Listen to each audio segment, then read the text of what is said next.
Good morning. Thank you for joining us today. My name is Lisa Fox. I'm with the Retail Business Solutions, and I'm going to introduce you to Joe Davis with the Houchens Insurance Group.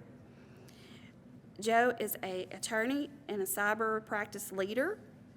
He is a licensed attorney. He sits on the board and practice management board of Kentucky Bar Associations, and he's going to let you know what to do with your cyber protection and contracts. This is Joe. Thank you. So just to start out, as the name says, the evolving world of cyber insurance. It is something that has evolved over the last few years. It's maybe not looked at as exactly one of the biggest risks that your company may have, and that has rapidly changed. This is the number one risk to your business that's out there, and there's a lot of misinformation that goes along with it. I'm hoping to, within this short presentation, at least put some highlights on some things, maybe go through some misconceptions, as well as talk you through some IT security controls that are needing to be seen in the marketplace. And kind of go from there. And feel free, we've got a small group in here. Feel free to kind of stop me if you have questions. We're going to do some at the end, but definitely want to hear some questions. That's the best way to be able to kind of walk through some of these problems. We've got just a few minutes here, so I know that I won't be hitting on everything. So I'm a practice leader in the cyber world. I'm also an attorney, but what I do every day is up here on the board, analyzing data, looking at your applications, trying to look for different things before you get this to an underwriter or out to the insurance marketplace that I can identify that is a detriment to you all being able to go and find the correct insurance at the correct rates and the best price. So I do three things: front-end underwriting, where we identify different things that we could be doing as a business from an IT perspective and help to implement those with not necessarily me as an IT person, but telling you, okay, if you do this, and if you do this, and if you do this, you're going to be able to get a lot more in the marketplace for cyber carriers to be able to say, I want this risk. This is a good risk. I want to be on this. The second part is negotiation of forms, verbiage within those forms. Once we have everything on the front end set up, is going and making sure that we write this correctly, that you have full limits on things like ransomware, that your business income loss is at full limits, that you've got the best that you can get in the cyber insurance space, as opposed to sublimited coverages. You have $3 million here, but you may only have $250,000 there. This whole space is very, very hard to determine. And if you don't know insurance, and if you don't sit in the cyber liability space every day, you might think you have something that you don't have. And then the third is my claims handling. So you're going to have a claim. It's going to happen to you. You're going to have a situation where you're going to have to use the policy. And when that happens, I would be there to help walk you through that process as the claims advocate on your behalf. At the end of the day, the carrier is going to make determinations on the coverage, but if we've done our job well on the front end and in the middle, and when we get to the claim situation of walking you through that process, hopefully it goes as smooth as what we can. But at the end of the day, we want to make sure that you're not just left out there not knowing what is going on, what I need to do, how this claim is going to be handled. So attacks are happening every day. It's not just one of those situations where if you have an attack, you can just unplug your computer, go get new software, and just kind of go on from that. There are state laws, federal laws that surround privacy information. You have regulatory fines and penalties with PCI. You also have business income loss, reputational harm that comes along with this as well. So a cyber policy really is there as almost a red phone to pick up in a situation where you have a breach or you have some sort of an incident, and it helps walk you through the process of what you need to do, helps put you in touch with attorneys, panel providers, IT forensics, making sure that you do the steps that you need to take so that you don't get in a situation where you're being sued or you have other liabilities that were out there that you didn't know about. And something to think about there, especially on this compliance when we get to this, a lot of the things that you see out there from a compliance world or PCI related, it's credit card information. The companies that we have up here, these are the ones that you hear about the most often. This is not necessarily where you're seeing the most claim payout, though. Ransomware coverages need to be at full limits. and your business income loss is one of the things that I think that most agents don't necessarily talk to you about. You don't have that coverage under any of your other policies if you don't have a cyber liability policy. If you are shut down from a cyber attack and you're unable to do business, your products that you've had in store, in your refrigeration now, because that's also run by the internet and computers as well, those are down. Now you've lost all of your supplies on there as well. You're in a situation where you have business income loss. That business income loss can be dramatically higher than what even the IT forensics, the notification costs might be that might be. So it's something to think about, definitely, when you're looking at this, because this is the only policy that's covering for that business income loss in the event of some sort of an incident. Trying to move on here. I'm going to go through some types of attacks. Point-of-sale attacks, malicious software installed on systems.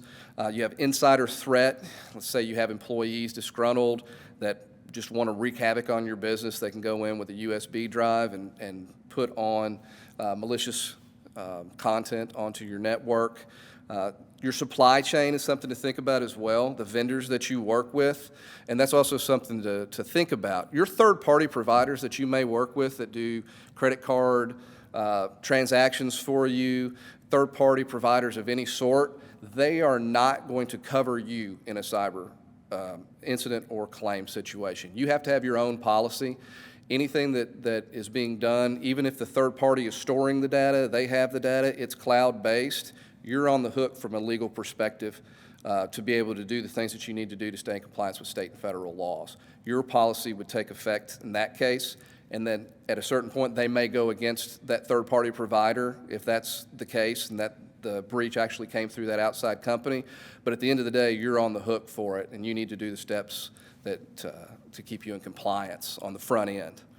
Ransomware is wreaking havoc across the industry. From a ransomware standpoint, it's basically getting into the system, it's locking up all of your systems, and it's giving you a 1-800 number to call and pay a ransom, whether it be crypto, card services. We're seeing more crypto. You're going to see it more in the Bitcoin or Ethereum that are going to be payout. But it's a big business. I mean, it's a 1-800 number, and you'll get customer support that'll help walk you through paying that ransom. It's a billion dollar business out there. Social media and business email compromise, you're seeing a large uptick in these, especially on the business email compromise, of people coming in and acting as either a vendor or somebody that you're working with. They're acting as you and trying to get somebody to then give money to either your vendors' payouts or you're accepting money that way. These are social engineering claims is what those are really boiled down to. Phishing falls under that as well. And website application attacks, you'll see a lot of these if you're using just certain applications that are cloud-based. Just the thing that you need to understand is cyber attacks are going to happen. They're going to hit you. It's been proven you're going to have an attack no matter what you have in place. It's really just mitigating that damage and making sure that you're doing the steps that you need to from a IT security standpoint and a coverage standpoint so that when this does happen, you're getting in situations where at least you've got the insurance company there to help pay a $300,000, $400,000, $500,000 claim, as opposed to how we've seen in the last few years, $1 million, $2 million, $3 million claims. It's been unbelievable, the claim volume that is associated right now with cyber claims. I have 2 to 3 claims a week that we deal with. It's the number one claim that I see coming through from an insurance standpoint right now, and it's only going to get worse.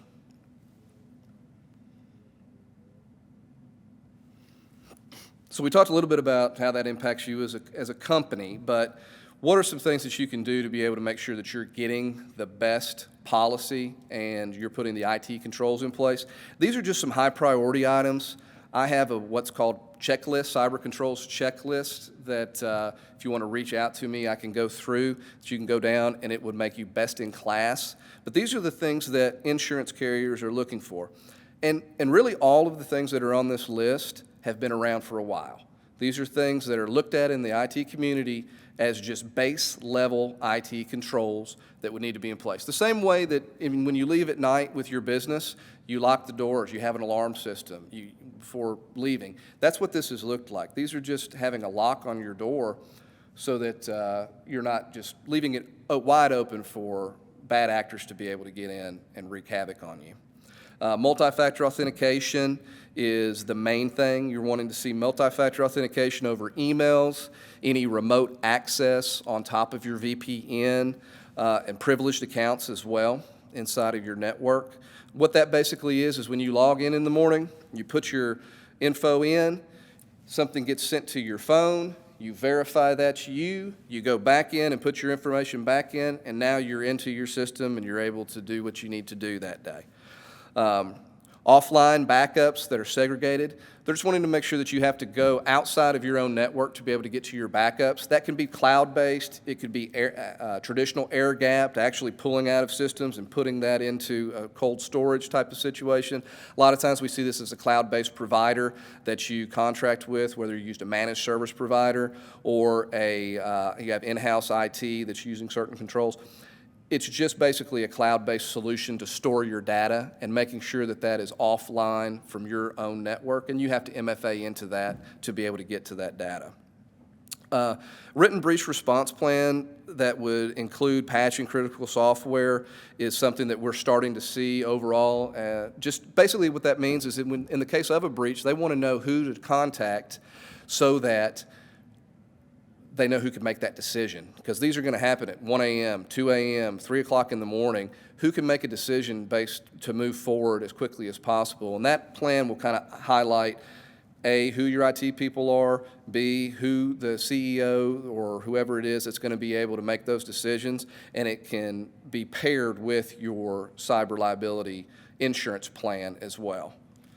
An EDR solution, endpoint detection and response solution, that's really just aggregating, just make sure that when you do have a breach that we're trying to get it as quickly as possible, so it's helping to aggregate that data into one spot so that we are able to, as an insurance company and the carrier's looking at it like, okay, instead of a $300,000 and $400,000 claim, we might be able to limit this down to $100,000 for maybe this certain area.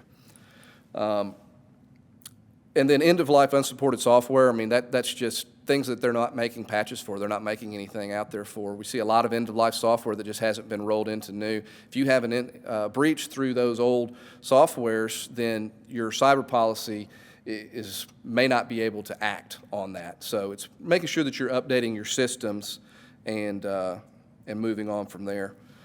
These are very, very quick conversations. I think that the thing to take away from this is everybody has a cyber risk. It's going to happen to everybody. If you're working with a computer and you're in any sort of business, it's going to happen to you, and this is something that you definitely need to talk to from an IT perspective on the front end and from a coverage perspective, because these are going to just continue to happen, and by the end, it's going to be the worst time of your life. I've been through an unbelievable amount of claim situations, but having someone that's there to walk you through that and someone that knows what's going on in this, it's not your typical coverages where working with an insurance agent that's been doing your general liability, your professional liability, or your GL is going to know. Cyber is its own specialized environment, and looking for somebody that has that background is why this position was made for me. Now, I know there's going to be some questions before lunch, so hopefully we can go through some of those. Does anybody have any questions or anything that they'd like to maybe delve into? I've been looking at this through one of your competitors and filling out some forms and some of the things you touched on. And we're a small company, 3 grocery stores, rely heavily on our POS provider and our firewall vendor for the security. But I came to realize very quickly I had a wide knowledge gap just to be able to fill the form out and feel like I could provide information. And the realization that like you said, would I even qualify for the coverage? Would they even write a policy? So it's something that concerns me greatly, but I feel like there's a lack of knowledge. So maybe I can talk to your company about it and and I see that a lot. You'd be surprised at how many times I'll get a policy or somebody tells me that they have coverage in place, and after a quick review, I find that the coverage is either too low for what they need, or they think that they have something that they don't. And the policy, the application becomes a part of the policy. So to your point, not knowing how to fill out that application is a huge, huge deal. Because if you're putting the wrong thing down for a question and you're saying, well, I think that we've got to have this in place because that's what they're saying. So I'm going to put yes to this. We have multi-factor authentication in place. Now we get in a claim situation that is untrue, that gives the carrier a way to not pay that claim because they're relying on that application. So I always work with IT professionals. If you have a managed service provider, somebody that you work with from an IT perspective, I work very, very closely with them to make sure that we're getting those answers correctly so that we don't ever get in that situation. Do you have a question? The scale of the operation of the owner of the business is a footprint on the web. And so, I'm a one-store operator, you got this three-store operator here, and you're dealing with a company probably on 200-300 stores. The smaller we are, small fish in the pool. What I'm wondering is, there's safety in being small and unseen. Well, And is the scale of your insurance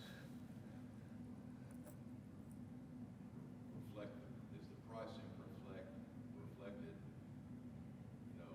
for the small guy as well as for the large guy? oh, yes, yes. I mean, when you're talking about a smaller company, you're not going to be looking at a policy that's going to be $10, $12, $14, $18,000. You may be looking at a policy that's under $5, depending on your revenues, what type of IT security controls you have in place. There's some things that factor into that. But yes, from a standpoint though of small fish and maybe falling under the radar, that's not the case. This is not something to where there's actually somebody like sitting at a computer and saying, I'm going to just target this or I'm going to target that. They're building just these bots that are out on the internet looking for vulnerabilities everywhere.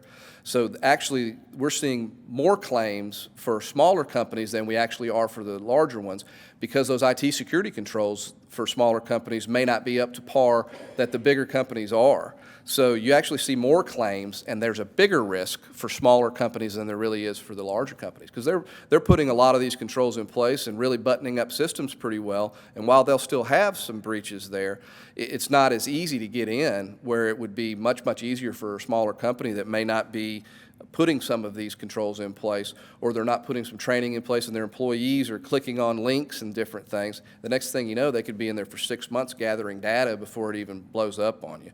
So the way to look at that is that everybody has the same risk that's out there. It's just whether or not it's covered up correctly and that you have a policy in place that's going to be able to walk you through that process, which is why we talked so much at the beginning on the front-end underwriting. Front-end underwriting is the biggest thing that goes along with these policies. We want to make sure, before we even talk about insurance, we want to make sure that you've put some things in place on the front end to help make your company just harder to get into, buttoning up things. The IT controls that are in place and that are just considered base-level IT controls, how do you compare to your competitors with that?